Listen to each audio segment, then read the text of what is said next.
This is our first-hand look at the BK1S.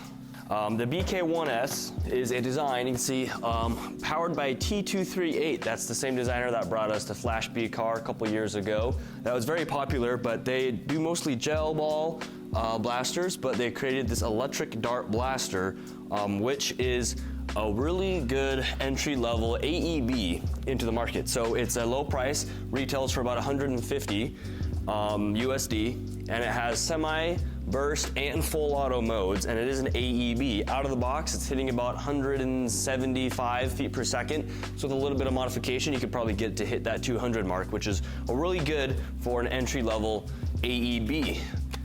It's got a pretty solid shell in the middle. It's injection molded. It has a button mag release on the side. It does use proprietary magazines, which is really unfortunate, but I bet with some Dremel work or some cutting, you could make it fit Talon mags as well. I'm sure somebody will do that eventually, but it's got a button release on the side. It has this little door in the side so you can see what the pusher's doing, which is kind of not super useful, but it is kind of a cool little flip door. I guess maybe they did that so you could take out a dart if it jammed, but that's kind of weird. The front shroud can be unscrewed by just one single screw. It's like clamp on, like a AR style shroud, so you can make the platform smaller if you want. This does come with an adjustable stock.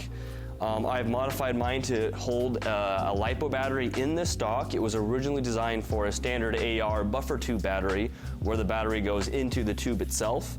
But I just cut the butt plate off, and there's enough room to fit a LiPo in the back here. So mine's no longer fully adjustable, but that is a feature. It also has a quick detent, well, a standard AR type buffer tube in the back, so you can swap that out with an actual metal tube if you want, or all sorts of different stock options to make a platform even smaller. You can see it does come with an XT30 connector, so a small battery again. This one I have a modified 511 barrel that you can just swap out, but the default barrel was more of a 513 inner diameter barrel, 240 millimeters. It has a wider chamber on the end and a deeper chamber than most of our barrels. So with the original barrel, I was getting some inconsistency that you may have heard about through other reviews of the BK1S, but I found out that swapping the barrel fixed that problem for me. So super easy swap. It is just friction fit right now, but you could design a detent or collet system, or just tape it so it's secure. Pretty tight already. I've already fired it and the barrel hasn't gone flying out yet. The original barrel used a retaining ring that would go in between the shroud, collet, and the body. So you could create something similar on your own build, or just use good old-fashioned tape, because it does have a screwing in collet already to hold on the shroud. Yeah, 168, 167.9.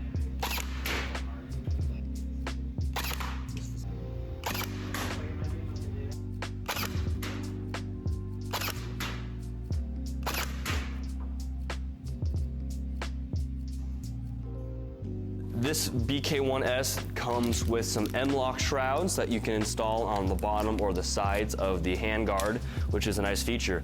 Then you can see the select fire switch is safe, semi, and full. And the way this works is actually pretty cool. Unlike some AEBs, which are a little less intuitive, mostly the Challenger I used has a similar depriming function. This one has built-in jam prevention, so if it senses a dart didn't fully chamber, it will automatically reset and recycle the bolt, pull the bolt back so you can clear the jam, which is kind of a cool feature, but also means you can't get a perfect air seal because it'll think it jammed and open up.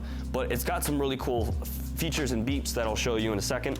So overall, the blaster is very slim, kind of like a Griffin, but even smaller because you don't have the motor, so it's a very slim blaster all the way around, maybe 2.5 or 3 inches with the charging handle. It's a very slim blaster, and then you can remove the butt plate, and here I've done a little battery stock here. So I've installed here a standard 3S LiPo. It is intended to be used with a 3S LiPo. You might be able to run a 4S or a 2S, I don't know. Do it so at your own risk. Plug in that battery, and then when we put it into semi-auto, you can see it's not currently primed. So semi-auto, then we will cycle the bolt or turn it on. You hear a beep. Yep, and now it's on. And then I can load a dart into the chamber. already primed, now it's ready to go. Then I can fire it. Oh, it's on 2-round burst. Or not. There you go. It is on 2-round burst. You just have to hold the trigger down, otherwise you get semi, I guess. It's kind of a cool feature. You can be on 2-round burst and do semi, or switch it to full, which I didn't even know that. And when you switch it, you do hear a little beep. Full auto is a little beep, semi. So you actually have semi-auto, burst, and full all in the same platform, which is really cool. Quick tap does semi. Then if you hold it down on burst mode, you get 2-round burst. Flip it into full. There is no dry fire prevention, so that's one con.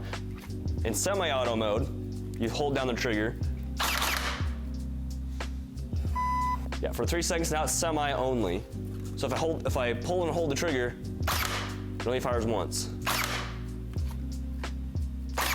So that's semi only. Safe is nothing. Full auto is full auto. And then to go back to 2-round burst, so hold the trigger some more. And now it's 2-round burst, so yeah, safe, 2-round, and full auto. And then to deprime and turn the blaster off, you just hold the trigger down for about 10 seconds.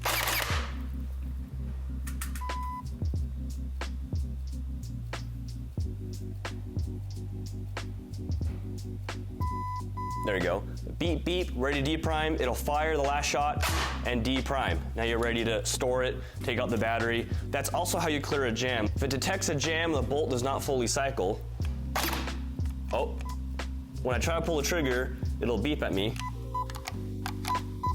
And then the bolt will be back, so I'll clear my jam, whatever I need to do, and then I'll reset the whole blaster by holding down the trigger.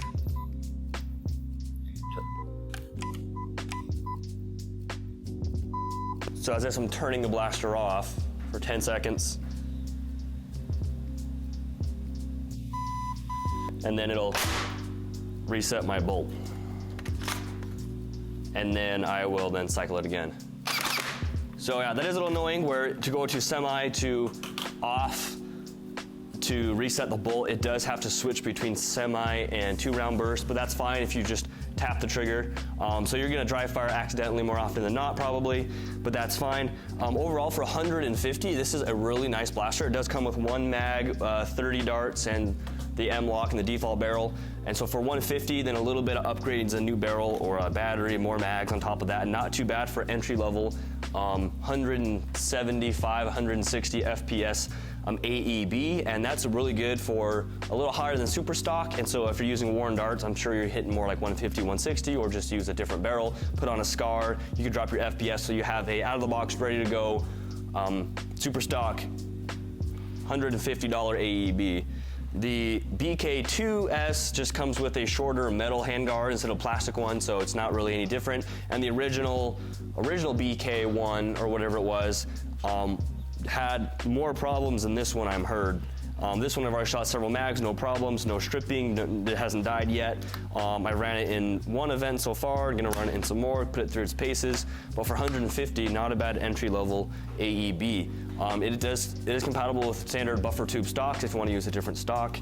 And you can remove the handguard for a shorter package for that follow-up shots and full auto on a fly, and with a little bit of mods. 150 is not bad for an AEB for what the hobby has currently. Most AEBs that are that cheap are going to be way more finicky, and there's a lot more that are more expensive, but they may also be more finicky or not quite what you want. But this is such nice, lightweight. So let us know what you think of the B1KS. If you have experience or have heard of problems with it, let us know as well.